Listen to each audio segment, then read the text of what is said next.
Hey guys, today we have my first Intel build on this channel. I've built with it before, but it was on the older platforms when I was just like selling them and refurbishing PCs. But now we actually have a proper new gen Intel build, well, last gen in terms of socket, but Intel changes socket pretty often. So we have this i3 12100F, which is pretty good. So let's compare this to AMD because, as you know, I recommend AM4 for PC flipping and just general use in general because AMD is really dominating the CPU market right now. So we have the i3 right here because the i3 has like less core counts for the defective chips that Intel produces, and they're pretty good for gaming. And since Ryzen does not produce any Ryzen 3s, there isn't really like competition in the market, so Intel really just dominates that. And we have this frankly very high-end board for the Intel i3 12th gen, but I got this for really cheap, so the customer can upgrade it themselves, you know?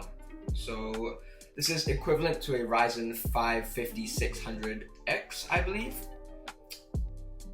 And so yeah, let's see how hard this is to pull down. Socket pop. Uh-oh.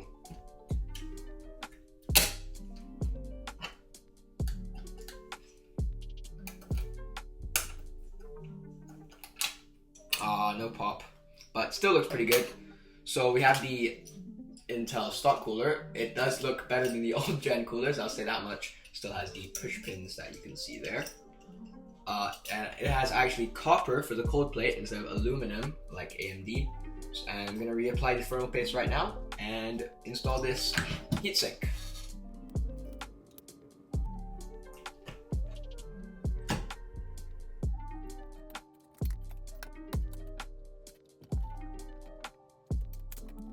The cooler is in. Not sure how good the contact is because I just pushed the pins down, but if Intel designed it, gotta trust it. So not much of the stuff has arrived yet, so we can't put in the RAM and stuff. But we do have this Gen 4 SSD, the Kingston NV3, which is, I used it in a build before, and it's pretty good price to performance. Cheapest Gen 4 drive on the market right now, I believe. And we're gonna put this inside of this M.2 slot, which I believe should definitely be Gen 4 because it is a Z960 motherboard by Gigabyte and is the Aorus little sub brand. So let's unscrew this real quick.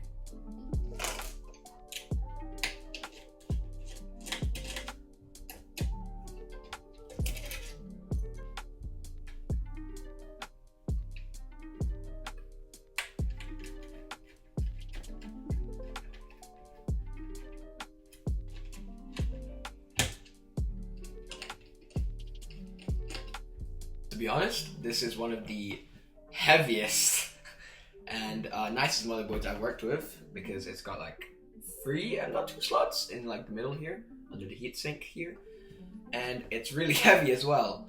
As you can see, if I bend it, it kind of flexes a bit.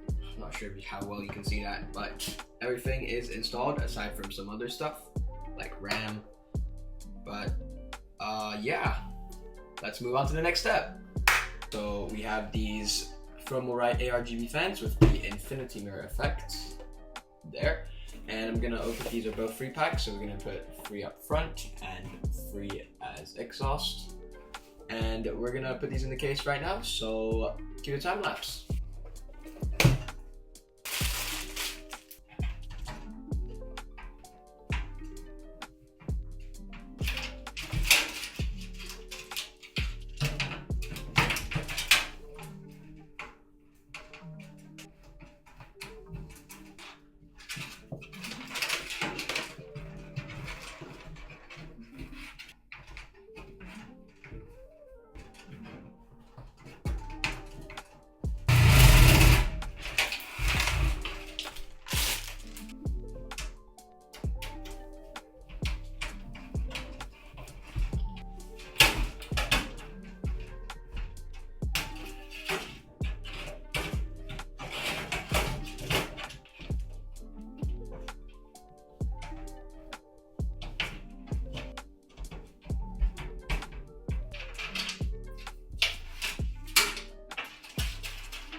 So now it's installed, time to install the motherboard for the ATX. Everything's prepped except for RAM, which hasn't arrived.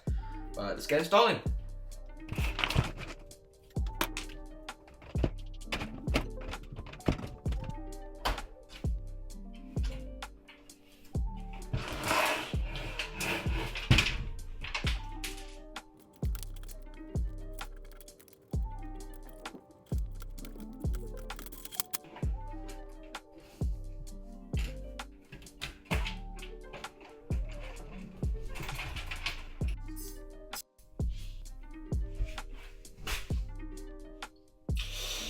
Hey guys, we have a big time skip here. I got a new haircut and we got some new parts that we're going to be filling into this case here, and we got some pretty important parts and it's going to be pretty much finished by the time we're done.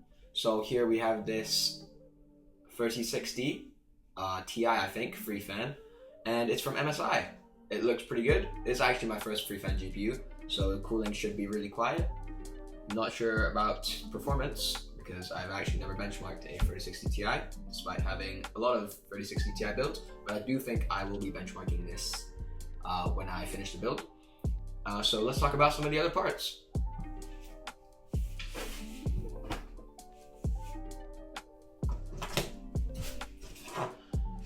I've got this generic kit of 16 gig.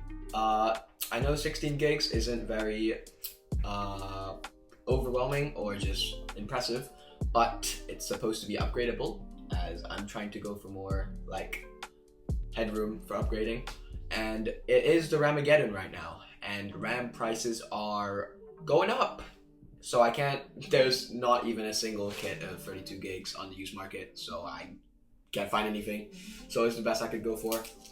And finally, the PSU, we have this Aerocool Bronze 850 modular. 850 watts is a lot of headroom for the 3060 Ti, but again, I'm going for upgradability and this should work really well inside this build.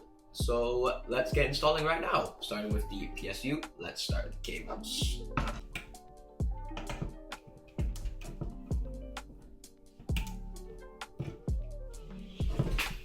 Disappointing amount of clicks, but let's install the frame because it is not a slide-in and you do it vertically. So let's get installing that right now.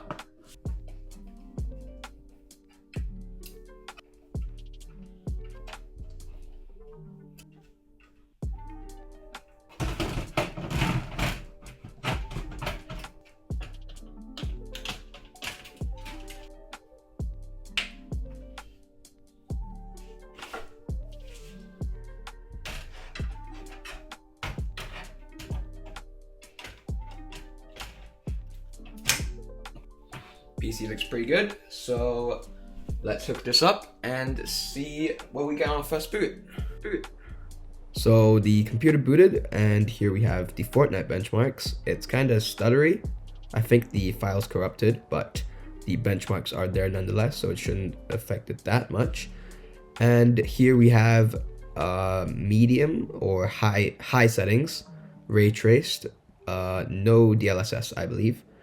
And we are reaching around 100-ish FPS. I wouldn't recommend such high settings usually for such a low-end to mid-range computer, but this is not bad and it would achieve like doubled frame rates if you were to play on low. So yeah, comparing this performance to some of the AM4 or AM5 builds, or just AMD in general, the performance is pretty similar, but the i3 cores, less core count, but more powerful cores is really showing. I don't really have like a clear comparison that I can put up on screen, so you're just gonna have to kind of take my word for it. So that concludes the benchmarking and the entire video. I try to drop a video every other month or so, so like and subscribe and stay tuned for the other ones. Thanks.